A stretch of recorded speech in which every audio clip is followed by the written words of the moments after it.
বন্ধু এবং দোস্ত, আজকে আমি কোরআন শরীফের প্রথম অধ্যায় অর্থাৎ প্রথম সূরা আলোচনা করব।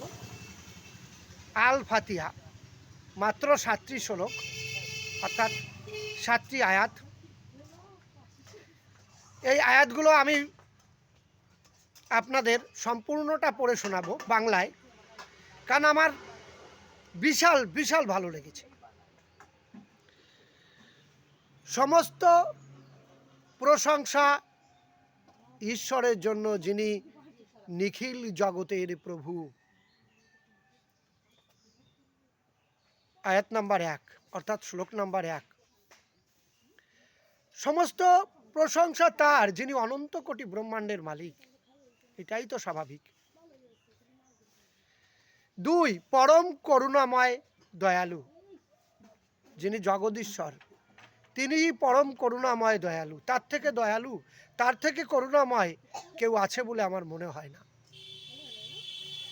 প্রতিফলন দিবসের মালিক,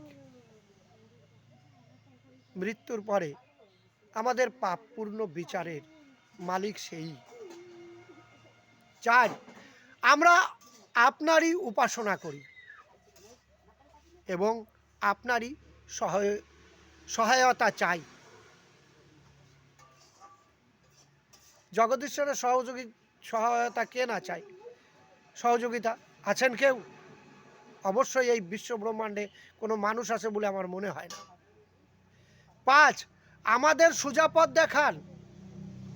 ৬, তাদের পথ যাদের প্রতি আপনি কৃপা করেছেন তাদের পথ দেখান। যেসব মুনি ঋষি, যেসব মহাপুরুষরা আপনার করুণা পেয়েছে তাদের পথ দেখান। ৭, তাদের পথ নয় যারা আপনার ক্রোধের পাত্র, এবং তাদের পথও নয় যারা পথভ্রষ্ট। আমার এই ৭টা আয়াত আমার বুকটা ভরিয়ে দিয়েছে। কিন্তু কোরআনের বাংলা যিনি করেছেন, তিনি এখানে আল্লাহকে সর্বশক্তিমান ঈশ্বর বলেছেন। এটা আমি মানতে রাজি নই।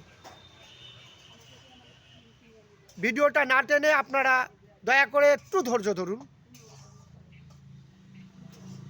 আমি যুক্তি অবশ্যই দেখাবো।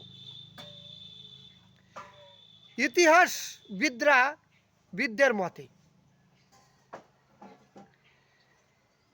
আজ থেকে ৩৩০ থেকে ৪০ খ্রিস্টপূর্বাব্দে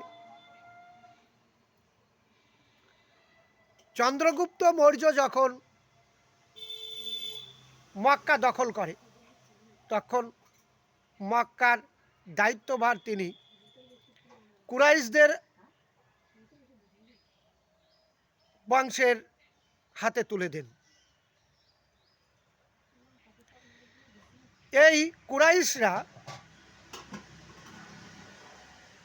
মক্কায় কাবা ঘরে ৩৬০টি মূর্তি স্থাপন করে। ওই ৩৬০টি মূর্তির মধ্যে কুরাইশদের শ্রেষ্ঠ দেবতা হুবাল সহ ওখানে আল্লাহর মূর্তিও স্থাপন করে। ওই ৩৬০টির মূর্তির মধ্যে আল্লাহর মূর্তিও ছিল। শুধু আল্লাহর মূর্তি নয়, আল্লাহর ৩জন মেয়ে ছিল। তাদের নাম আল্লাত, মানাত ও উজ্জা দেবী। এখানে যে সাধারণ শ্রোতা আছেন মুসলমানদের মধ্যে, তাদের বলছি, আপনারা যারা আপনাদের মধ্যে কোরআনের স্কলারশিপ আছে বা আপনাদের ধর্মের স্কলারশিপ আছে, তাদের কাছে আমার এই কথাগুলো জিজ্ঞাসা করুন যে আল্লাহর ৩জন মেয়ে ছিল কিনা। এবং আল্লাহ হচ্ছে কুরাইশদের দেবতা, কুরাইশদের দেবতা আল্লাহ। তাহলে একজন দেবতা কি করে ঈশ্বর হয়? কখনো একজন দেবতা ঈশ্বর হতে পারে না। এটা সনাতন ধর্মেরও নীতি বিরুদ্ধে। কোরআনটা আপনারা বারবার পড়ুন, ধীরে ধীরে পড়ুন, সেখানে দেখবেন যে আল্লাহর আদেশ পালন করছে কারা? ফেরেশতারা। ফেরেশতা শব্দের বাংলা অর্থ হচ্ছে দেবদূত, অর্থাৎ দেবতাদের দূত।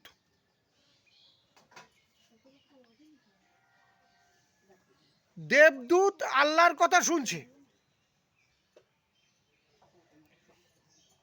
ফেরেশতারা নবী নির্ধারণ করে, ফেরেশতারা মানুষের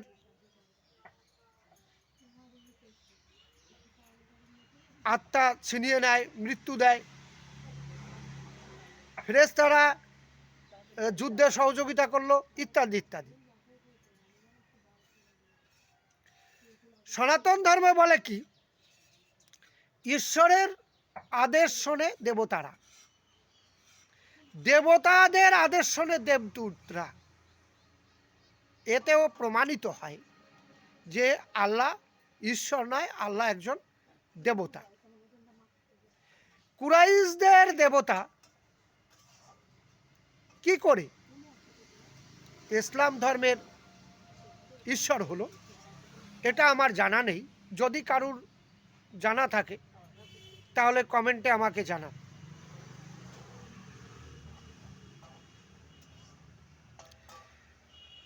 সূরা 6 আয়াত নাম্বার 136, এখানে আছে শস্য দেবদেবতাদের দান করলে দেবদেবতারা পায় না, ঈশ্বরের নামে দান করলে দেবদেবতারাও পায়, অর্থাৎ আল্লাহর নামে দান করলে। ওখানে দেবতাদের বাংলা করেছে শরিক, আল্লাহর শরিক হচ্ছে দেবতা। শরিককে এখানেও প্রমাণ হয় যে আল্লাহ একজন দেবতা।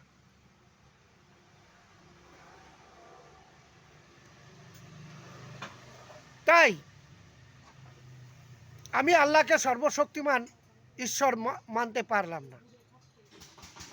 আর একবার আমি বলি, আমাদের সনাতন ধর্মে বলেছে ঈশ্বরের আদেশ, ঈশ্বর আদেশ করেন দেবতাদের, দেবতারা আদেশ করেন দেবদূতদের।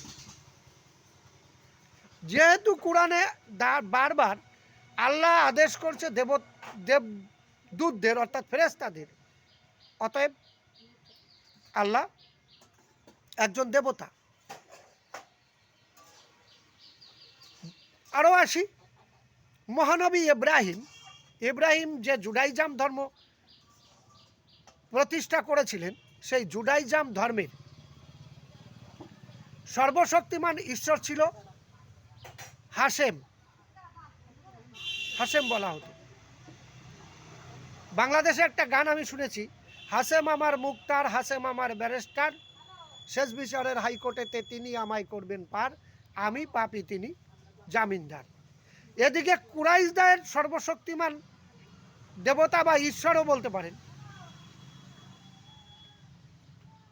তানাকে বলা হতো কে, আমি এর আগে উল্লেখ করেছি নামটা। তাহলে আপনারা বলেন, ইতিহাস মানব না কোরআন শরীফ মানব, না বাংলা অনুবাদ করার সময় ভুল করেছি এটা মানব? সেটা আপনাদের উপরে ছেড়ে দিলাম, আপনারা কমেন্টে জানান। কিন্তু আসলে এই 7টা আয়াত সর্বধর্মের লোকের মানা উচিত। আজ এখানেই শেষ করছি। সবাই দীর্ঘজীবী হন এবং সবার উপরে ঈশ্বরের কৃপা বর্ষিত হোক। ভিডিওটি শেষ পর্যন্ত শোনার জন্য সবাইকে ধন্যবাদ।